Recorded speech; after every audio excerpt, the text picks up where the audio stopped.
I shouldn't have looked at him that way. Not when he sat there alone under the dying light of the platform clock, rain clinging to his jacket like a second skin.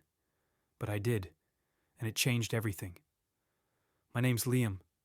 I'm 32, night shift at the East Junction station. Most nights are the same. Schedules, echoes, vending machine hums. You stop expecting anything to happen after a while. You stop expecting anyone. That night, though, the storm came out of nowhere. Sheets of angry rain cutting across the tracks like punishment.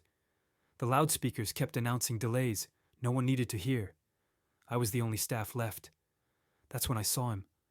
A man in a wheelchair, near platform 3, drenched, exhausted, still staring at a timetable that no longer mattered. He looked 29, maybe 30.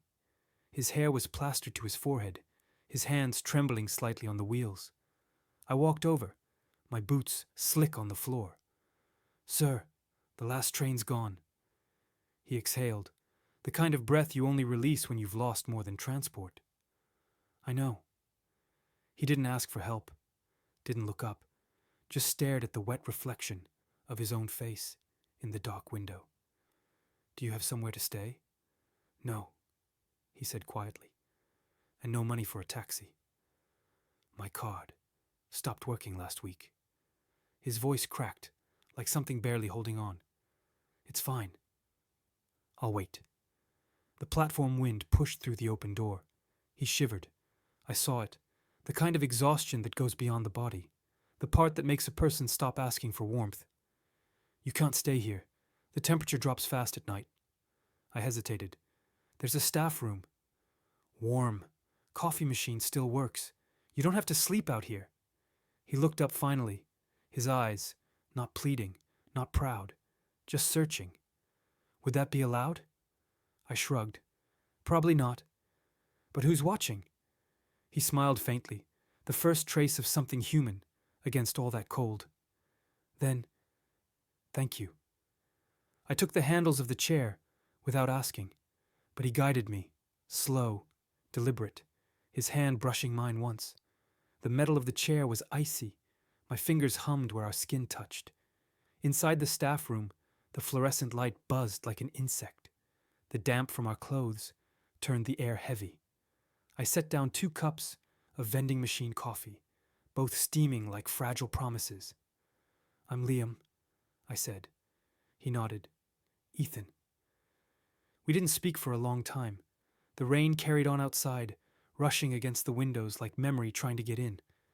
"Rough night," I said finally. He gave a small laugh. "Rough year." Something in his tone made me want to ask more, but I didn't. I just watched the coffee steam fade and reappear between us. The stillness wasn't awkward. It felt necessary, like the quiet you take before telling the truth. He glanced around the room, at the bulletin board, the raincoats, my half-eaten sandwich. "You work nights every day?" "Most. Fewer people, fewer lies," I said. I hadn't meant it to sound that bleak. He raised an eyebrow. "Lies? People pretend to be fine in daylight. They don't bother at 2 a.m. He looked at me then. Really looked. And for a second, it felt like he could see right through the walls I'd built just to survive the silence of this job. "Then maybe it's the right time to meet," he said softly. That sentence sat between us, pulsing. I didn't answer. Didn't need to. Instead, I handed him a clean towel from the locker. "You should dry off, at least." He took it, his fingers brushing mine again, too gentle to be accidental. "Thanks." The towel became our small universe of warmth. I watched him wipe the rain from his face, the way the fabric caught against the corner of his mouth. It shouldn't have meant anything, but it did. "I haven't been on a train since—" He paused, gaze lowering to his chair. "Since before my accident." I didn't know what to say. Pity always sounds wrong, no matter how you dress it. So I just nodded and said, "You'll ride again." "Maybe when the storm clears." He smiled, but his eyes didn't follow. "Maybe." Outside, thunder rolled again. Inside, everything slowed. The clock ticked loud enough to carve the air. He shifted slightly closer to the heater. "You ever get tired of being alone here, Liam?" I thought about my mother's last night, the way her hand had gone cold before I found words to thank her. I thought about all the things I'd left unsaid to the man I once cared for. The ghost of that could have been still walked these rails with me every night. Sometimes, I whispered, but it's easier than expecting someone to stay. Ethan looked like he wanted to argue, but didn't. He just nodded, eyes flickering to the rain again. Yeah, I know that feeling. The night stretched long and quiet. A single lamp cast golden circles across the floor, and for the first time in years, I didn't feel entirely invisible. You tell me if it was wrong to want to keep him there a little longer. He fell asleep in the chair before I turned off the light. The towel rested on his chest like a white flag, surrendering to the night. I'd meant to leave him be, but I stayed, pretending to check train schedules that didn't matter until the storm softened. You'd think silence is empty. It isn't. It was full of things I couldn't name: the sound of his breathing, the drip from his wet jacket, the hum of the heater working too hard. When he stirred, his voice was hoarse. Did I fall asleep? Yeah, I said. You earned it. He smiled faintly, as if embarrassed. Sorry. I must have been more tired than I knew. No need to be sorry. I poured him fresh coffee. The vending machine groaned, spitting out warmth that smelled faintly sweet, like melted chocolate and plastic. He took the cup carefully. Our fingers met again, brief and electric. I didn't expect kindness tonight, he said quietly. I didn't expect company. He laughed under his breath, light but weary. I realized I wanted to hear it again. The rain outside had turned steady and silver, the kind you could almost forgive. I sat across from him, elbows on the table. He watched his cup instead of me. You always work nights? He asked. Mostly. Was caring for my mom before she passed. Night shifts made it easier. He nodded, eyes softening. I used to teach literature before. He glanced at his chair. Before things changed. I didn't press, but he continued anyway, voice thinner now. I loved teaching.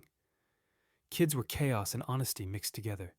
Then came the accident, the surgery, the time off that turned permanent. My partner left during that year. Too many hospital smells. Maybe his smile didn't reach his eyes. I'm sorry, I said. He looked up. Don't be. It happened. Not your fault. Then after a pause, I haven't told anyone that in a long time. Something tight in me eased, like trust is contagious. I know something about waiting for calls that never come. I confessed. I fell for someone once, never said it out loud. He left before I could. He studied me a moment, then nodded as if he already knew. So now you work through the nights, and I stay awake through the days. Perfect symmetry. The coffee machine buzzed again, cutting the air. Time moved strangely in that room, thick and slow. The world beyond the rain could have disappeared, and I wouldn't have noticed. He rubbed his hands together. Do you ever wonder if maybe we meet people only when we both need witnesses, not saviors? That hit too close. Maybe that's the only kind of meeting that matters. He smiled again, wider this time, tired, but genuine. Then tonight, you're my witness. He said it like a confession, but it landed like a promise. The heater hissed louder. The towel slipped to the floor. I picked it up and draped it gently across his knees. His skin warmed under my hand. The gesture lingered longer than it should have. He didn't pull away. He just watched me. And for one suspended heartbeat, everything else disappeared. The job, the formality, the fear of crossing some line. I'll remember this, he whispered. I looked at him, unsure what he meant. The windows rattled. The clock ticked 3 a.m. The night wasn't over, but it felt changed. He sipped his coffee and stared at the steam. You ever think hope's just stubbornness pretending to be something noble? I smiled. Yeah, but maybe we need that pretense to survive. He nodded, slow and thoughtful, and looked up. Then keep pretending with me a bit longer. Outside, the first light sneaked beneath the clouds, low and gray.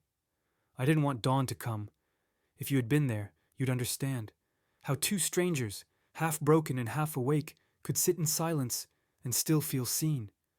Just one more cup of coffee, I told myself. But I knew it wasn't the caffeine keeping me awake anymore. By the time the rain stopped, the world outside had dissolved into mist. The platform glistened like mirror glass, and Ethan's wheelchair wheels left small wet trails on the floor when he moved. I watched him absent-mindedly trace circles near the heater, his hand brushing the same towel we'd shared all night. There was quiet between us again, comfortable, heavy, full. I'd never realized silence could feel like company. "You look tired," he said softly. "I am." I smiled. "But I don't want to sleep yet." "Neither do I." He paused. "Feels like if I close my eyes, all this disappears." He said it like an afterthought, but it sank deep. "It won't," I answered. "Not for me." That made him glance up, eyes clearer than before. "You sound sure." "I'm not. But I want to be." He nodded, expression unreadable, and looked at the towel again, fingers tightening on its edge. "Strange the things that make you feel safe," he murmured. "A towel, a cup of bad coffee, someone staying past their shift." "Stranger things have healed worse wounds," I said. He laughed, a quiet, brittle sound that still felt like sunlight. "You talk like you've seen things." "More like I've missed them," I said before thinking. He tilted his head. "Tell me." It took a moment. The words came slow. "There was a man. Years ago. A friend. We'd walk home from work together every day. I never said anything. And then one afternoon, he got married. Just like that. I told myself I was being dramatic. But I dreamed of him. For years afterward. He didn't interrupt. Just listened. The kind of listening that makes you feel lighter, smaller, and safe all at once. I've lived my life like trains, on time, on track, never stopping long enough to look out the window, I said. Ethan smiled faintly. "And tonight, you stopped?" "Maybe you're the station," I said, then immediately regretted the way it sounded. Too intimate, too raw. But he didn't laugh. He just looked down at his hands. "Then stay a little longer before you go." The words erased the last bit of distance left between us. I moved to stand beside him, staring out through the foggy glass. The reflection of both of us blurred together. One tall, one seated. Hard to tell where one began. "You think you'll get your job back someday?" I asked. He shook his head. "Doubt it. But I don't know if I even want to. I thought being a teacher defined me. Then it got taken away, and I realized I don't know who I am without it." "That's not true," I said. "You're still here." "You've survived." That's something. He turned to me, eyes wet, but not from the rain. "Do you really believe that?" "Yes." I hesitated, then touched his shoulder. Sometimes surviving is the bravest thing. He was still for a long moment, then placed his hand over mine. No words then, just warmth. A clock somewhere clicked 5. The light outside began to brighten, shadows shrinking into corners. "I'll have to go soon," he said quietly. "Morning trains start again in an hour." "I know." We stood in that knowledge, motionless. He squeezed my hand once before letting go. "I don't want this to be just a night." "Neither do I," I whispered. He looked down, as if memorizing the pattern on the towel, the color of the table, maybe the sound of my voice. "Then maybe there's a way to remember." Something in his tone made me believe him, though I didn't know how. The first train horn echoed faintly in the distance, lonely and real. Daylight had found us, but I didn't feel ready for it. He looked at me one last time before turning his chair toward the platform. "Thank you, Liam." For the warmth, I followed him to the door. The air smelled like wet metal and new beginnings. He paused in the mist, then waved. Not a goodbye, not really. When he was gone, I stood there with the towel still folded in my arms. It carried his scent, rain and coffee, and something faintly human. And I noticed then, I wasn't cold anymore. Morning light cuts differently after a long night. It feels too sharp, like truth, arriving uninvited. The sky over the tracks was bruised pink and silver. I watched the mist dissolve as I swept the platform, waiting for my shift to end. but the room still smelled faintly of coffee and him. You'd think I'd forget. You meet hundreds of people working nights, faces passing like shadows, but something in me had changed, quiet and irreversible. The towel stayed in my locker. I couldn't make myself wash it. Maybe that's strange, but it felt like proof, like keeping a note written in touch instead of ink. Days blurred, weeks, and then one late evening, while I was restocking ticket envelopes, an envelope appeared on my desk, a plain one, no stamp. My name written in careful pen. Liam. I didn't open it right away. I stood there, fingers trembling, like I was holding something alive. When I finally unfolded the paper, his handwriting spilled gently across it. He wrote about that night, the warmth, the silence, the towel, the way dawn hit the glass and made it look like the world could begin again. He thanked me, not for kindness, but for staying. Said it reminded him what it's like to be seen without being pitied. There was one line that caught me. You think you just gave me a room for the night, but you gave me back the sound of my own voice. I sat down with the letter, unable to move. I imagined him writing it somewhere quiet, maybe near a window, like the one we'd shared, maybe drinking bad coffee with too much sugar again. He had written his address at the bottom, not the full one, just a city and a small note. If you ever pass through, I still owe you that story I didn't finish telling. I read it 3 times. I folded it neatly and placed it next to the towel in the locker. A part of me wanted to go right then. Another part feared undoing what was perfect because it ended where it had to.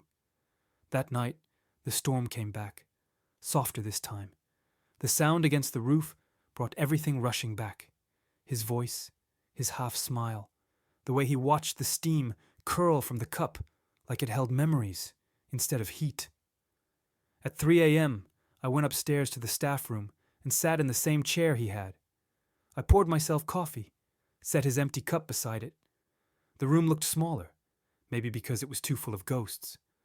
I caught myself talking out loud, not to him, but to the version of him still lingering in the air. You were right, I said quietly. Some people meet just to remind each other they're still alive. The heater clicked on, slow and stubborn. The towel fell from the locker shelf, landing in a soft heap at my feet. I picked it up. It still carried the faint trace of him, soap, rain, and something unnameable. If there's such a thing as intimacy without promises, we had it.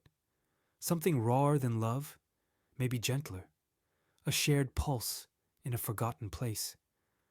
I don't know what made me walk back down to the platform, but I did.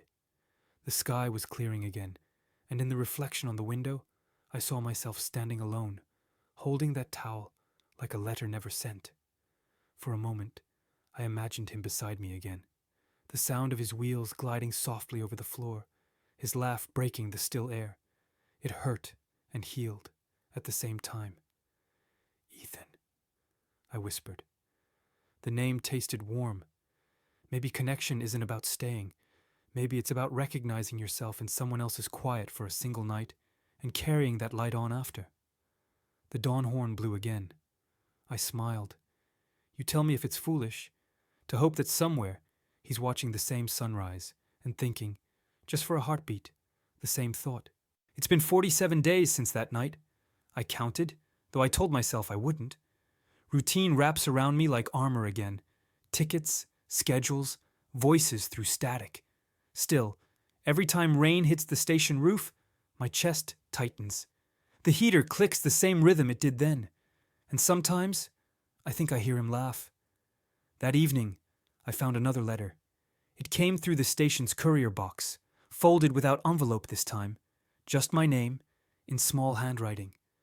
I broke the seal with a stupid rush of hope I wasn't ready to feel. He wrote from a rehabilitation center, 2 cities away. Said he'd started teaching part-time online, poetry workshops, for people recovering from injuries. He explained how the work didn't pay much, but it gave him something he hadn't had for years. Purpose. He mentioned the storm, how it had sounded like applause when it faded, and how silence afterwards felt sacred, not empty. Then he wrote, Sometimes I wake up at night hearing the rain and believe I'm still there, in that room, talking to you. It's strange how one night can feel infinite when it's honest. I stopped reading there for a while. My hand trembled over the ink. His words felt like the same air we breathed that night, humid, tentative, alive. Further down, he added, "You said surviving was bravery. You were right, but connection is courage too." I think both saved me that night. He signed it just E. No address this time, no invitation, just a small pressed flower, tucked between the folds, a pale blue. Forget-me-not? I didn't know if it was a symbol or a joke, but it didn't matter. It was him. I pinned it to the bulletin board behind my desk, right next to the train schedule. No one noticed. They never do. People pass by, chasing somewhere else, while I stay here among arrivals and departures, still grounded in a moment that no longer exists. Sometimes I wonder if he'll come back through those doors. Another late night, another storm. Maybe he won't. Maybe that's the point. Some meetings aren't meant for repetition. They're meant to make the silence afterward bearable. Tonight, the air smells like rain again. I think of how he'd watch the drops race down the window, betting which would reach the edge first. I think about the towel, washed now, but still folded neatly in my locker. Strange, after all this, I can't bring myself to throw it away. It's not sadness I feel. Not exactly. More like an ache that means I once felt something true. It expands with every whistle of the arriving train, every faint reflection caught on the glass. There's a new passenger waiting on platform 3 right now, alone. The rain's starting to fall harder. The announcement voice crackles through the loudspeakers. Delayed again, another hour at least. I catch myself walking toward him before I decide to. The words come out automatic, but kind. "You'll freeze out here." There's a staff room. It's warmer inside. He looks up, startled, and for a moment, I see Ethan again. The same tired gentleness, the same uncertainty. But it's a stranger, of course. Still, something in me softens. Maybe this is how moments are reborn, one gesture at a time. I guide the man toward the door, the rain beating louder, relentless and familiar. My hand brushes the frame as I open it, the same way I did before. The warmth of the heater greets us, steady as a heartbeat. Maybe none of it is coincidence. Maybe this is how the world keeps reminding us to stay human. You tell me if it's foolish to look for echoes of one night in all the lost faces that pass through. But I do, every time. Because Ethan taught me something no schedule ever would, that sometimes we miss the last train to find the thing we didn't know we were waiting for.